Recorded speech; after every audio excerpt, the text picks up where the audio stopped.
Ezért egy bizonyos anyagok szoktak fölszívódni még szájba, szájüregbe, másik gyomorba, vékony bill és vastag bill.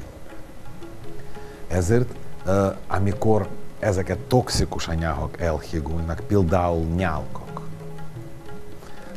baktériumok, kolónia baktériumok, kórokozók, ami nyálkban van, ezeket visszavándorolnak gyomorba és tüdő, légúti. És amikor ők híg, meleg, mozgékony, onnan őket lehet eltávolítani. Gyomor. Van olyan anyagok, ami epekhez kötődnek, toxinok. És ez általában májon keresztül, epen keresztül visszakerülnek nyombild, vékony billbe. És onnan is őket lehet eltávolítani teljesen más úton, véricsinálva. Első vamánával, másik véricsinálva. Van olyan anyagok, ami elfoglalják valamilyen szinten arcüreg, homloküreg. És ez manapságban nagyon gyakori probléma, mivel sok nyálk, sok kórokozó, folyamatos visszatérő infekciók, és ez annyira tud betokosodni, annyira tudnak befolyásolni normális agyi vérkeringést, befolyásolni bizonyos idegrendszer struktúrák működése, hogy amikor elhigulnak őket, onnan is lehet eltávolítani, erre nászia alkalmas, ami más szóban is úgy mondják, hogy fejvéricsinál, amikor fejből kihajtsunk, kitisztítsunk. És zöme, abszolút zöme toxinok. És ez általában elég durva, kemény, salakok, kalciumok, nagyon szilárd anyagok, általában, illetve nem úgy mondom molekulák, mivel ezt nem úgy kell képzelni, mint homok vagy föld. A molekulák, ők vastag billbe lecsapodnak. És onnan úgy tudjunk eltávolítani, hogy baszti terápiával, ami szintén több lépéses, semmi, abszolút nem hasonlít úgynevezett kolonterápiára, ez inkább olyan nagyon lassú, lépéstől lépésre lehet, és ez lehosszú.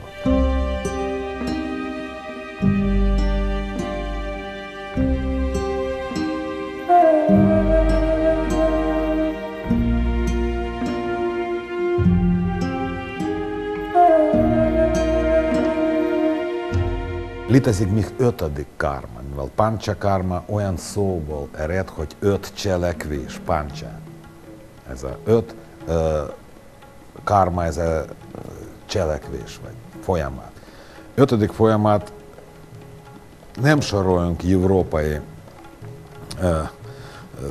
klinikákban, mivel ez rakta moksa, vércsapolás, mivel van egy bizonyos erek, ami nem tudnak kiengedni toxinok, és bizonyos toxikus anyagok vérbe szoktak lecsapodni. Onnan vércsapolással lehet eltávolítani ezeket a anyagok, de ez elég durva, elég kemény terápia, és nem szoktunk csinálni ezt.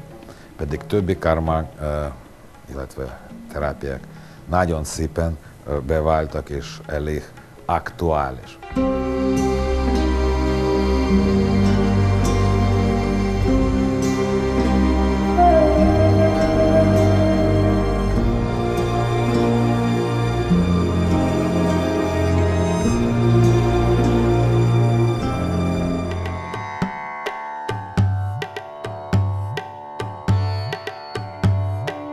Rasayana, ez egyszerű fordítva, ez azt jelenti, hogy fiatalító. Csak maga szanszkrit szó rasayana és szó fiatalítás kicsit más jelent, mint Európában. Európa fiatalítás, ez azt jelenti, hogy kozmetikai. Ott fiatalítás először sejtekre vonatkozik. Magyarul, amikor fiatalodnak sejtek, fiatalodnak minden folyamatok, ami sejt szinten zajlanak. Más szóval regenerálódnak szervek, regenerálódnak porcok, csontok, erek, stb. Rasayana ez az ajurvédikus terápiák kulmináció, amikor megtörtént panchakarma, amikor megtörtént konkrét betegségek kezelése, kájacsikiszta vagy egyéb, amikor volt valakinek mondjuk plusz krónikus betegség, utána feltétlenül, mint kulmináció történik Rasayana. Rasayana ez hosszú folyamat. Aki azt mondja, hogy Rasayana, én befeküdtem, vagy valahol engem Rasayanával kezeltek 2 hétig, ez abszolút nem igaz. Lehet 2 hétig csinálni Rasayana kúra, de 2 hét, 3, 4, 5 hét alatt nem lehet kiviteleznie Rasayana. Rasayana ez a minimum 1 éves.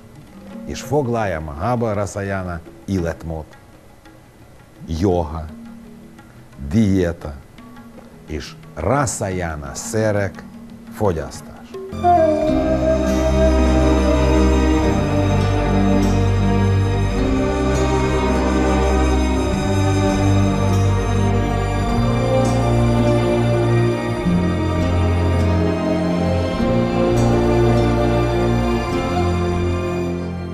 Vannak jelei a pancsakarmának, aki átesett rajta, csillogóbb a tekintet, szebb a bőr, ránézésre nagyon-nagyon más a tekintet, más az arc.